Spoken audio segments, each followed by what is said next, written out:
প্রায় ১.৫ বছরের টানাপোড়েন ও অস্থিরতা কাটিয়ে সম্পর্ক স্বাভাবিক করার লক্ষ্যে পূর্ণাঙ্গ ভিসা কার্যক্রমে ফেরার উদ্যোগ নিয়েছে বাংলাদেশ ও ভারত। প্রথম পদক্ষেপ হিসেবে বাংলাদেশ ইতোমধ্যে সব ক্যাটাগরিতে ভারতীয় নাগরিকদের ভিসা দেওয়া শুরু করেছে। অন্যদিকে ভারতও আগামী কয়েক সপ্তাহের মধ্যে ধাপে ধাপে ভিসা পরিষেবা স্বাভাবিক করার লক্ষ্য নিয়েছে বলে জানিয়েছে দ্য ইন্ডিয়ান এক্সপ্রেস।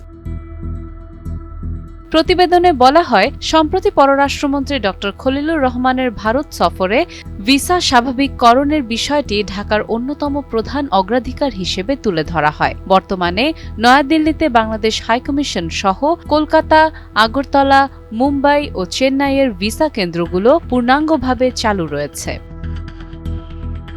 দিল্লিতে নিযুক্ত বাংলাদেশের হাইকমিশনার রিয়াজ হামিদুল্লাহ জানান, গত বছরের ডিসেম্বরে কয়েকটি কেন্দ্রে ভিসা কার্যক্রম সাময়িকভাবে বন্ধ থাকলেও ফেব্রুয়ারি থেকে তা পুনরায় চালু হয়েছে। এরপর ব্যবসা, পর্যটন, চিকিৎসা ও পারিবারিক ভ্রমণ সহ বিভিন্ন ক্যাটাগরিতে প্রায় ১৩,০০০ ভারতীয় নাগরিককে ভিসা দেওয়া হয়েছে।